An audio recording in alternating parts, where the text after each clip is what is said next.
witam na kanale John w Polsce i na pierwszej edycji w tym roku serii English Just For You, gdzie analizujemy 10 błędnych zdań w języku angielskim i je korygujemy. Pozostała część tej edycji będzie w języku angielskim. Zapraszam.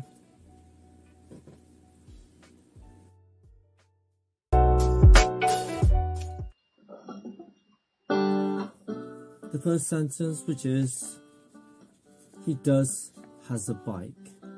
Now, there are two things here which are wrong. The does, which we don't normally put into positive sentences, affirmatives, with the has.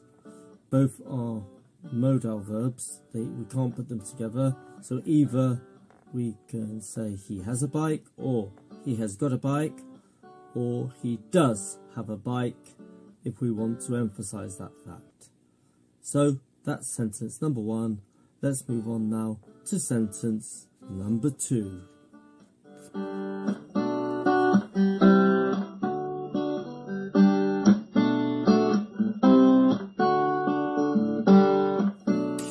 Excuse me. Sentence number two, which is a question this time.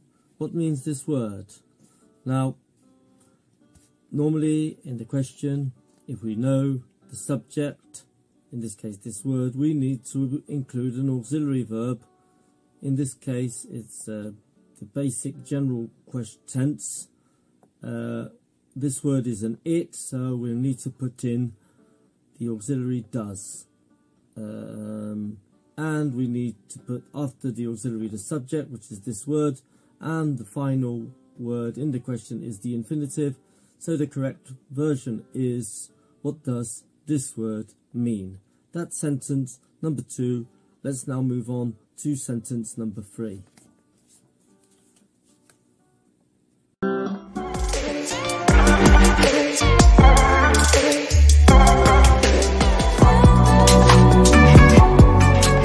Sentence number three is another question. What you are doing tomorrow? So asking about one's plans for the future. What we don't see in this sentence is an inversion of the subject and the verb in the verb to be. Therefore, we need to switch you and are. And the correct version of this sentence is, what are you doing tomorrow? That is sentence number three. We'll move on to sentence number four.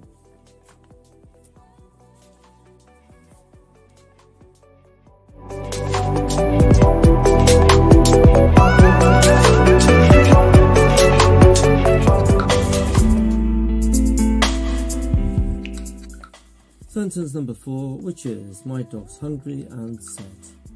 Now, if we were to say this sentence, we might not catch the mispronunciation in the word sad. It says said, but it doesn't look right at all. Sad is spelled, or sad is spelled with an E. So that's just a blatant spelling mistake. Instead of the E, we obviously need a, sad. That's sentence number four. Let's now move on to sentence number five.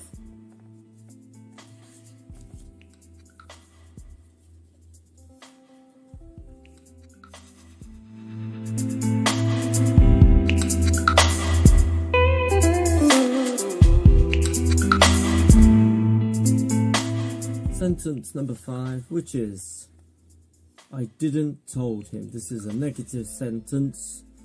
If we're going to use the auxiliary did in the past, or do in the past, with the did auxiliary we need an infinitive of the verb, so not told but tell.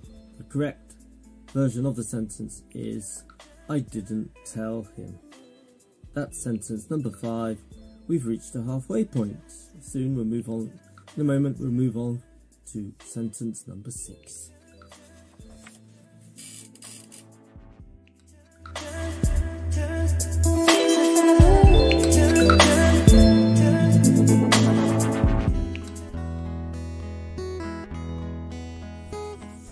Sentence number 6 then. She lives somebody in France. There are 2 or 3 things wrong with this one. We're giving some factual information. If we're using the third person singular, the verb needs to take what we'd call a plural form. So an S in this case. She lives.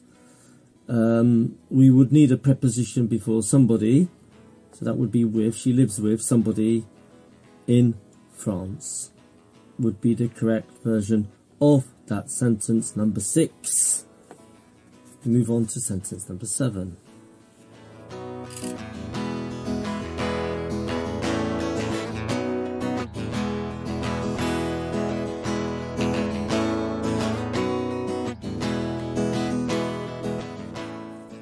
Sentence number 7, which is he playing football yesterday afternoon.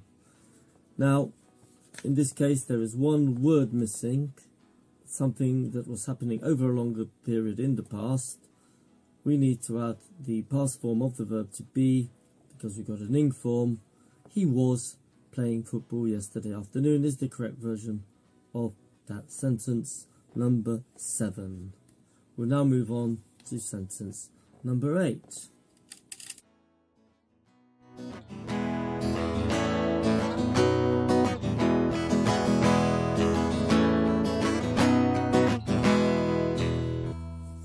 Sentence number 8, which is, there's a big cross which says it's wrong.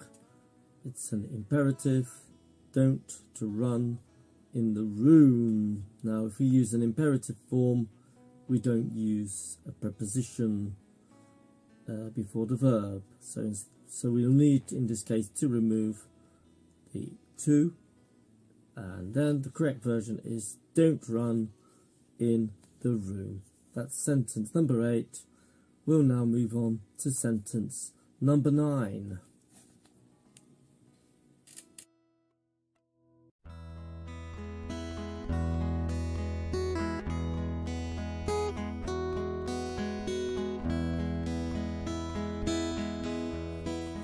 Sentence number 9, the penultimate sentence. What do you wanted? Now, there are 2 possibilities here. Is it a question in the past? In which case, what did you want? Did plus infinitive, as we've had just a few minutes ago. Or we'll leave it as a present question. What do you want? In this case, not what do you wanted. What do you want? Want is a state verb and will not take an ing form as well. So that's the penultimate sentence number 9. What do you want? We'll now move on to the final question.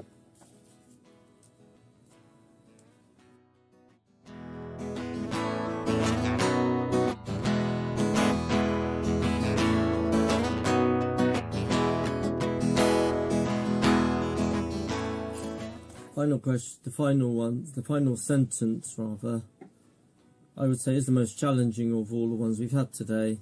Here we're checking information. It's what we call a tag question. It says his name's Peter, yes? Well, in some languages that's how it would be. If you want to use slang, then it would be his name's Peter, right? However, if we want to use the tag grammatically, his name is, in the tag becomes an isn't. Peter is an, the name is an it, the subject name is an it. So, his name's Peter, isn't it, is the correct version. And Peter would, and somebody may respond, yes it is, or no it isn't. That's number 10, the final sentence.